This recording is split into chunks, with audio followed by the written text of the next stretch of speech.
Hello and welcome back to the Wasteland, everybody. Welcome back to Fallout New Vegas. Today we're going to be taking a look at the tri-beam laser, and it's not really a unique variant, but the other option of it, the Gunner's Arsenal version of it.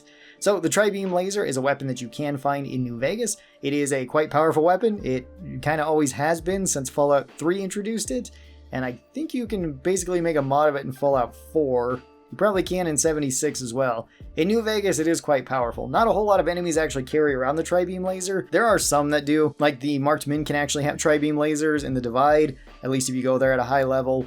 And the Brotherhood can carry around tri-beam lasers, and they are pretty scary. This is basically 3 laser rifles taped together, or it's actually a sawed-off laser rifle that now is split into 3 beams.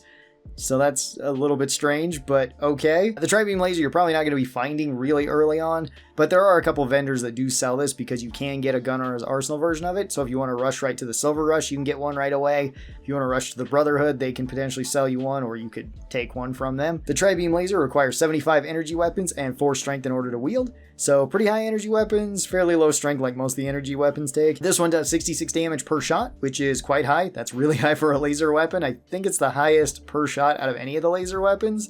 This one does 180 damage per second, also very high, which is really good for this. This one only does 22 crit damage. The main reason why is because this is effectively 3 separate laser rifles. So if you hit with one of these, it'll be 22, but if you hit with all 3, then it will be 66 like the regular damage, so you can get even more damage from that, which is pretty awesome. The main reason why shotguns are kind of like this, or shotgun-like weapons are like this, is because in Fallout 3 they were way too overpowered because they just did way too much damage on hit with crits. They don't do so much in New Vegas, but this one is still really good for those crits. This one has a 1.5 times crit modifier, so you're more likely to hit crits than normal. That's really good. Most of the energy weapons actually have this, or at least the laser weapons do. This one costs only 23 action points, which is quite good for a shotgun. Or again, a shotgun style weapon. This doesn't technically count as a shotgun, so and stay back and shotgun surgeon won't be counting towards the damage on this, but it still functions like as a shotgun type weapon. This one also has very little spread for a shotgun at 0.5, so it is, I think, the most accurate shotgun in the game, not counting putting like slugs into the hunting shotgun, which is pretty good. That's pretty nice. This one does hold 24 rounds in it, just like a regular laser rifle. However, this does consume 3 ammo per shot, so you only get 8 shots in total, which isn't too bad for a shotgun, in all honesty. A semi-auto shotgun that holds 8 rounds is still pretty good. This one weighs 9 weight. It is heavier than a regular laser rifle. Too bad it's not an extra weight heavier, because otherwise then heavyweight would count towards it, but it sadly doesn't. And this one has a measly 50 item HP. This isn't so bad because it is eating through ammo so quick, so you don't actually go through health too fast, at least compared to the ammo, but you can break the tri-beam laser potentially really fast if you are shooting it quite a bit. For the general pros of the tri-beam laser, this one has really high damage and really high damage per second, as you would kind of expect. It's really good at close range. It's also pretty good at long range because the spread isn't that bad for a shotgun. It also has a great ammo type. The microfusion cells are fantastic.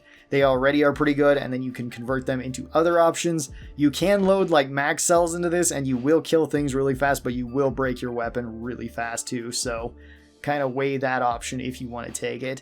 The cons to this weapon are that it has very low item health. That's just one of the big cons of the tri-beam laser. You're going to break it pretty fast. It can also go through ammo potentially pretty quick since you are consuming 3 rounds per shot, so you might want to be carrying around extra ammo for this. The other con to this is that this is fairly rare. You're probably going to have to buy a tri-beam laser, again, from like the Silver Rush or the Brotherhood. You're not really going to be able to find them just laying on enemies very often unless you want to go kill the Brotherhood right away, or you want to wait till high levels and potentially farm the marked men that might have them. Marked men can have a lot of different weapons, though. This is just one of the high-level energy weapons. There are also quite a lot of perks that can help out with the tri-beam laser as well. Like most of these energy weapons, Meltdown is fantastic because it makes it so whenever you kill something, it just blows it up. So that can be good. You could get even more DPS out of this. You could take something like Laser Commander, which makes it so you have a higher crit chance with the tri-beam laser, which is fantastic. Any of the laser weapons really enjoy Laser Commander. You could also go with VATS perks. This one's pretty good for a VATS build. Like I said, shotgun perks don't actually help this, so you might not want to go with that. And you could also go with something like Pack Rat, just so that you can carry around more microfusion cells, assuming you're playing on the hardcore difficulty. If you're not playing on hardcore, then you won't need that one. Let's talk about the different ammos that you can load into this as well, because the microfusion cells are quite good. You have the standard microfusion cells, which just give you regular damage. However, microfusion cells, just like all the energy cells, make it so you punch through 2 armor right away. That's really nice, gives you some level of armor breaking. Then you got the bulk cells. You can buy bulk cells from merchants all over the place. These ones give you 15% less damage per shot, but they break your weapon 15% slower, so that can be kind of nice, especially for the tri-beam laser that can eat through ammo really quick and can eat through its item health pretty quick. You have the overcharge cells. They give you more damage, give you more armor pen, but break your weapon a lot quicker. You may want to use these with the tri-beam laser, you might not want to. You got the max cells, which give you a lot more damage, a lot more armor pen, but break your weapon way faster.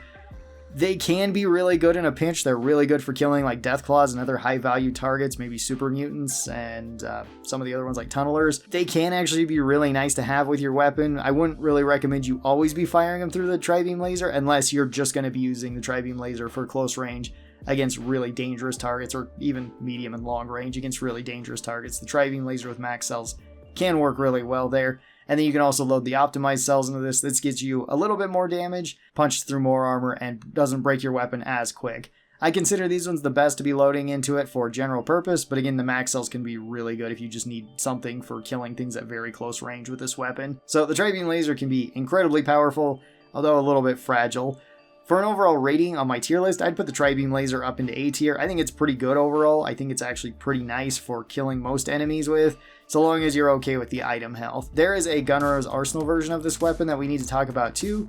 You can buy this also from the Gunrunners or from other vendors like the Silver Russian, like the Brotherhood, they might have this. The Gunrunner's Arsenal version is the exact same stat-wise as the regular tri-beam laser, like most of the Gunrunner Arsenal weapons are. But this one does get 3 mods that you can put on it, which dramatically help the tri-beam laser. So let's talk about those. The 3 that you can get are a focus optic. This gives you 3 more damage per beam, which makes you do even more damage overall. That one's pretty nice to have, although sometimes a little bit overkill on the tri-beam laser. I don't really feel a huge difference when putting that one on compared to just not having it on. So that one's not the biggest deal out of the other 2. Still nice to have, but in my opinion, the least impactful. After that, you have the heavy duty capacitor. This makes it so your item gets 200% more item HP. So you go from the 50 item HP all the way up to 150 item HP. And that's really good. The tri-beam laser tends to break itself pretty fast. If you make it so it doesn't break itself as quick, that's really, really nice to see. And then the last one is the high capacity terminal. This one increases your overall capacity from 24 rounds up to 48 rounds. And that is also cut down by 3 shots per shot. So instead of just getting 8 shots out of your rifle, you actually get 16 out of it. And a 16-shot shotgun is pretty good, especially a 16-shot long-range shotgun that has extra crits on top of it. Those ones are all fantastic to be throwing onto the tri-beam laser, and I would put this one straight up into S tier. I think it's one of the best laser weapons in the game. I think it's one of the best energy weapons in the game. I enjoy this over something like the multi-plas rifle, although the multi-plas rifle is also pretty good. We'll talk about that in a later video. But the tri-beam laser, it's 2 thumbs up for me. So how do you enjoy using the tri-beam laser? I'd love to hear that. Tell me in the comments below. Thank you guys so very much for watching this. Hope you guys enjoyed it, and I'll catch you next time. Bye-bye, everyone.